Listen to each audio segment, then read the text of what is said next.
Hello my dear friends. तो आज हम बात करेंगे क्लास 9th बायोलॉजी का चैप्टर नंबर 1 जिसका नेम है फंडामेंटल यूनिट ऑफ लाइफ। तो इस वीडियो के अंदर आज हम बात करने वाले हैं सेल वॉल के बारे में।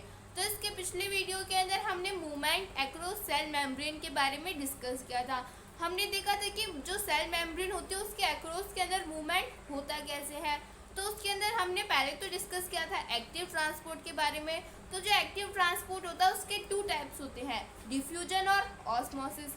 ऑस्मोसिस जो होता है उसके भी 3 टाइप्स होते हैं, एक होता है हाइपोटोनिक, एक होता है आइसोटोनिक, एक होता है हाइपरटोनिक। अब ये जो ऑस्मोसिस है ना, इसको भी हम 2 कैटेगरीज के अंदर क्लासिफाई और कर सकते हैं। एक होता है एंडोस्मोसिस, एक होता है एक्सोस्मोसिस। एंडोस्मोसिस के अंदर क्या होता है, जब कोई चीज़ें अंदर आती है तो उसको हम क्या बोलते हैं, एंडोस्मोसिस। अगर हमने देखा था, अगर आपको याद हो तो हमने देखा था कि जो ऑस्मोसिस होता है उसके अंदर हमारे पास में जो सॉल्वेंट होता है वही मूव करता है। अगर हम सॉल्वेंट वाटर को कंसीडर करें तो हमारे पास में एक सेमी परमिएबल मेम्ब्रेन होती है और उसके अंदर से सिर्फ और सिर्फ जो सॉल्वेंट है वही पास हो पाता है। अगर सॉल्वेंट अंदर आएगा तो वो हो जाएगा एंडोस्मोसिस, अगर सॉल्वेंट बाहर जाएगा तो वो हो जाएगा एक्सोस्मोसिस। तो ऑस्मोसिस, फिर हमने देखा था एक्टिव ट्रांसपोर्ट के बारे में, फिर हमने देखा था बल्क ट्रांसपोर्ट। जो बल्क ट्रांसपोर्ट थी उसके भी 2 टाइप्स थे, एंडोसाइटोसिस और एक्सोसाइटोसिस। अब जो एंडोसाइटोसिस थी उसके भी 2 टाइप्स थे, पिनोसाइटोसिस और फेगोसाइटोसिस। तो ये सारी चीज़ें हमने हमारे पिछले वीडियो के अंदर डिस्कस करी थी। अब हमने सेल मेम्ब्रेन, जो सेल के पार्ट्स होते हैं उनके अंदर से हमने सेल मेम्ब्रेन को तो डिस्कस कर लिया। अब उसका सेकेंड पार्ट आता है जो कि है सेल वॉल। अब ये सेल वॉल क्या होती है, अब अगर हम जो एनिमल सेल है, अब आपको ये समझना होगा कि जो सेल है उसके 2 पार्ट्स होते हैं, एक है प्लांट सेल, एक है एनिमल सेल। तो हमने इन दोनों को अलग अलग कैटेगरीज के अंदर क्लासिफाई क्यों किया है, हम इन दोनों को एक भी तो रख सकते थे क्योंकि इन दोनों के अंदर डिफरेंसेस हैं। प्लांट सेल अलग है, एनिमल सेल अलग है। तो यही तो शील्डन और श्वेन ने बोला था। शील्डन और श्वेन ने क्या बोला था कि जो प्लांट सेल होती है और जो एनिमल सेल होती है वो दोनों डिफरेंट डिफरेंट होते हैं। तो प्लांट सेल डिफरेंट होता है, एनिमल सेल डिफरेंट होता है। अब इनके अंदर डिफरेंसेस क्या क्या होते हैं तो वो सारी चीज़ें हम हमारे इस चैप्टर के अंदर आगे पढ़ते जाएंगे। और उनके अंदर से पहला डिफरेंस ये है कि हमारे जो एनिमल सेल होते हैं उनके पास में जो सेल वॉल है वो नहीं होती, और हमारे जो प्लांट सेल होते हैं उनके पास में सेल वॉल होती है। अब आप बोलोगे कि ये क्या डिस्क्रिमिनेशन है, बेचारे एनिमल सेल के पास में सेल वॉल क्यों नहीं है। तो एनिमल सेल के पास में सेल वॉल इसलिए नहीं है क्योंकि जैसे भी वेदर चेंजेस होते हैं, अगर वेदर के अंदर कोई ना कोई चेंजेस हुआ, जैसे कि मान लेते हैं कि सुबह क्या थी, बहुत भयंकर धूप थी, और शाम होते होते क्या होता है, एकदम तेज तूफान आने लगते हैं, बहुत भयंकर बारिश होने लगती है। तो जब ये सारी चीज़ें होती हैं तो जो भी बर्ड्स होते हैं, जो भी एनिमल्स होते हैं, जो भी ह्यूमन बींग्स होते हैं, वो सभी किसी न किसी सेफ प्लेस के ऊपर चले जाते हैं। अब जैसे कि मान लेते हैं कि सुबह बहुत ज़्यादा ठंड होगी तो क्या होगा, हम घर के अंदर ही बैठे रहेंगे, और जो प्लांट्स है वो भी पेड़ के नीचे या फिर अपनी किसी गुफा के अंदर वो भी आराम से बैठ जाएंगी। जो चिड़िया है वो अपने घोंसले के अंदर चली जाएगी। और अगर बहुत तेज बारिश होगी तब भी क्या होगा, हम जो है हम अपने घरों के अंदर रहेंगे, जो एनिमल्स है वो अपनी गुफा के अंदर, बर्ड्स अपने नेस्ट के अंदर। तो हम तो क्या कर लेते हैं, हम लोकोमोशन परफॉर्म करते हैं, तो हम तो अपने आप को प्रोटेक्ट कर लेते हैं। लेकिन चाहे कितनी भी ख़राब वेदर कंडीशन हो, जो भी प्लांट्स होते हैं वो कहीं नहीं जाते। अब अगर ज़्यादा तेज बारिश होगी तो भी जो प्लांट्स है, आपको अगर आपके घर के अंदर कोई प्लांट है तो वो आपको आपके घर के अंदर ही मिलेगा। ऐसा नहीं कि वो आप वाले रूम के अंदर आपको मिल जाएगा जहाँ पे वो प्लांट्स पहले था। अगर बहुत ज़्यादा वेदर कंडीशन होगी तो भी वो जो प्लांट्स है वो आपको वहीं मिलेगा। तो चाहे कितनी भी एक्सट्रीम वेदर कंडीशन हो, जो एनिमल्स होते हैं वो तो अपने आप को प्रोटेक्ट कर लेते हैं, लेकिन जो प्लांट्स होते हैं वो अपने आप को प्रोटेक्ट नहीं कर पाते क्योंकि वो लोकोमोशन को परफॉर्म नहीं करते। जब वो लोकोमोशन को परफॉर्म नहीं करेंगे, वो अपने आप को प्रोटेक्ट नहीं कर पाते, तो इसलिए उनको एक एक्स्ट्रा कवरिंग की ज़रूरत होती है जिसे हम बोलते हैं सेल वॉल। अब आपको समझ में आया होगा कि सेल वॉल का काम क्या होता है। वो जो भी एनिमल्स होते हैं उनको प्रोटेक्ट करती है हमारे एक्सटर्नल एनवायरनमेंट से। तो अब आपको समझ में आएगा कि प्लांट सेल के पास में सेल वॉल होती क्यों है, क्योंकि वो लोकोमोशन को परफॉर्म नहीं करते। लोकोमोशन का मतलब क्या होता है, एक जगह से दूसरी जगह पे जाना। अब जैसे कि मैं अपने हाथों को हिला रही हूँ, तो ये तो क्या हो गया, मूवमेंट हो गया। और लोकोमोशन क्या होता है, अगर मैं इस जगह से यहाँ से खड़ी होके दूसरी जगह पे चली जाऊँ तो वो लोकोमोशन होता है। तो एनिमल्स तो ऐसा कर पाते हैं, लेकिन जो प्लांट्स है वो लोकोमोशन को परफॉर्म नहीं कर पाते हैं। उनको एक्सट्रीम वेदर कंडीशन से बचने के लिए उनको एक एक्स्ट्रा कवरिंग की ज़रूरत होती है, और उसी एक्स्ट्रा कवरिंग को हम सेल वॉल बोलते हैं। तो प्लांट्स के पास में सेल वॉल होती है, लेकिन एनिमल्स के पास में सेल वॉल नहीं होती। सेल वॉल का काम क्या होता है, वो प्रोटेक्ट करती है हमारे एक्सटर्नल इन्वायरमेंट से प्लांट्स को। अब जो सेल वॉल है, ऐसा नहीं है कि वो प्लांट्स के पास ही होती है।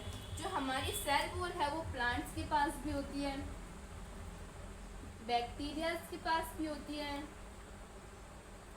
और जो हमारा फंगस है उसके पास में भी होती है। तो फंगस के पास में भी सेल वॉल होती है। तो जो बैक्टीरिया है, जो प्लांट्स और जो फंगस है, इनके पास में भी सेल वॉल होती है।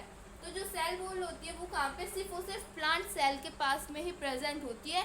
एनिमल सेल के पास में सेल वॉल नहीं होती। जो सेल वॉल है वो नॉन लिविंग होती है। अब हम क्या करते हैं, जो सेल वॉल है उसको सेल मेम्ब्रेन से एक बार कनेक्ट करते हैं। तो हमारी जो सेल मेम्ब्रेन थी या फिर जो प्लाज्मा मेम्ब्रेन थी, वो प्लांट्स और एनिमल सेल दोनों के अंदर ही प्रेजेंट थी। लेकिन जो सेल वॉल है वो सिर्फ और सिर्फ प्लांट के पास में है। जो सेल वॉल है वो नॉन लिविंग है, जबकि जो प्लाज्मा मेम्ब्रेन थी वो लिविंग थी। तो हमारी सेल वॉल क्या होगी, वो नॉन लिविंग होगी, और प्लाज्मा मेम्ब्रेन वो लिविंग होगी। फ्रीली परमिएबल, अब ये जो सेल मेम्ब्रेन होती है ना, ये फ्रीली परमिएबल होती है। ये सभी चीज़ों को अपने अंदर आने जाने देती है। अगर पॉइजन भी बाहर पड़ा होगा तो जो पॉइजन है वो भी अंदर चला जाएगा।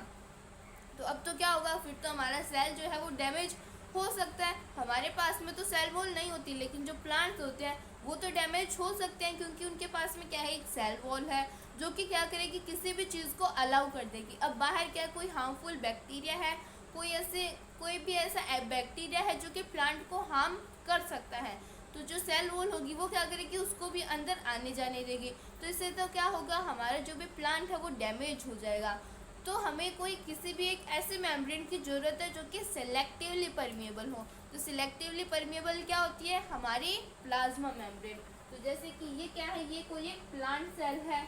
तो जब ये प्लांट सेल होगा तो इसके अंदर ये तो जो आउटर मोस्ट कवरिंग है वो क्या होगी। अब प्लांट सेल की जब मैं बात करूँ तो प्लांट सेल में हमेशा आउटर मोस्ट कवरिंग होगी सेल वॉल। अब जो सेल वॉल होती है उसके अंदर होती है हमारी प्लाज्मा मेम्ब्रेन। तो ये क्या है, प्लाज्मा मेम्ब्रेन। अब ये जो प्लाज्मा मेम्ब्रेन है ये सिलेक्टिवली परमिएबल होती है। ये सेल वॉल ने तो बोल दिया कि आते जाओ, वो किसी को भी नहीं रोकती, लेकिन अगर पॉइजन सेल के अंदर चला गया तो वो सेल को हार्म कर सकता है। तो जो हमारी एक और एक्स्ट्रा मेम्ब्रेन होती है प्लांट्स के पास में, जिसको हम बोलते हैं प्लाज्मा मेम्ब्रेन। जो प्लाज्मा मेम्ब्रेन है वो एनिमल सेल के पास में भी होती है। तो जो प्लाज्मा मेम्ब्रेन होती है वो प्रोटेक्ट करती है प्लांट्स को, क्योंकि वो सिलेक्टिवली परमिएबल होती है।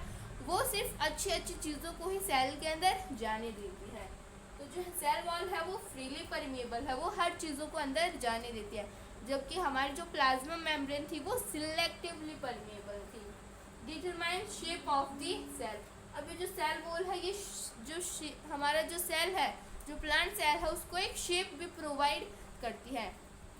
अब अगर मान लेती है कि हम क्या करते हैं, हमारे किसी भी एक जो प्लांट सेल है उसको किसके अंदर रखते हैं, उसको किसी एक हाइपोटोनिक सॉल्यूशन के अंदर रखते हैं। तो जब हम उसको हाइपोटोनिक सॉल्यूशन के अंदर रखेंगे तो जो पानी है वो इस प्लांट सेल के अंदर चला जाएगा। तो इससे क्या होगा, जो हमारा प्लांट सेल है वो फूल जाएगा। अब अगर हमारा जो प्लांट सेल है वो फूल गया तो जो ब्लास्ट होने के चांसेस हैं या फिर जो फटने के चांसेस हैं हमारे सेल के, वो बढ़ जाते हैं। तो हमारे पास में एक कवरिंग होती है जिसको हम बोलते हैं सेल वॉल, जो कि क्या करती है, हमारे प्लांट्स को प्रोटेक्ट करती है फटने से। अब अगर प्लांट सेल नहीं होगी तो क्या होगा, अगर हमारे पास में या फिर जो प्लांट्स होते हैं उनके पास में सेल वॉल नहीं होगी तो जो सेल है वो फट जाएगा। तो हमारे जो सेल वॉल होती है वो हमारे प्लांट्स को फटने से भी प्रोटेक्ट करती है। तो ये क्या होती है, हमारे सेल को शेप भी प्रोवाइड करती है, protects the content of cell. वो जो सेल होते हैं उसको, जो प्लांट सेल होता है उसको प्रोटेक्ट भी करती है। Made up of cellulose. अब ये जो हमारे प्लांट सेल है वो किससे बनी हुई होती है, सेल्यूलोज से। और हमारी प्लाज्मा मेम्ब्रेन किससे बनी हुई होती है, हमारी प्लाज्मा मेम्ब्रेन बनी हुई होती है लिपिड्स और प्रोटीन्स की। और ये जो सेल वॉल है वो किसकी बनी हुई होगी, सेलुलोज की। अब जो हमारी प्लाज्मा मेम्ब्रेन थी उसके अंदर लिपिड्स की 2 लेयर थी। याद करो मैंने आपको बताया था कि लिपिड्स की 2 लेयर होती है और उसके ऊपर जो है प्रोटीन्स भी कुछ होते हैं जो अंदर घुसे हुए रहते हैं, उनको हम एंडोसेंट्रिक प्रोटीन्स बोलते हैं। जो कि बाहर होते हैं उनको हम एक्सोसेंट्रिक प्रोटीन्स बोलते हैं। और क्या होता है, हमारे जो सेल मेम्ब्रेन होती है उसके अंदर कुछ कार्बोहाइड्रेट की यूनिट भी रहती है। और ये सेल्यूलोज क्या होता है, सेल्यूलोज को हम ग्लूकोज यूनिट भी बोल सकते हैं, ग्लूकोज यूनिट्स। तो ये ग्लूकोज की बनी हुई होती है, ग्लूकोज की छोटी छोटी यूनिट्स होती है जो कि मिलकर क्या बनाती है, हमारी सेल वॉल को बनाती है। Provide strength to the cell, ये सेल को स्ट्रेंथ भी प्रोवाइड करती है, ये टर्जिडिटी भी प्रोवाइड करती है। अब तो इनके 4-5 फंक्शंस हैं जो कि आपको ध्यान में रखना है। टर्जिडिटी प्रोवाइड करेगी, सेल के अंदर को प्रोटेक्ट करेगी, सेल का अंदर का जो कंटेंट है उसको प्रोटेक्ट करेगी, स्ट्रेंथ प्रोवाइड करेगी और शेप प्रोवाइड करेगी। अब ये नॉन लिविंग होती है, फ्रीली परमिएबल होती है, तो ये सारी चीज़ें आपको ध्यान में रखनी है।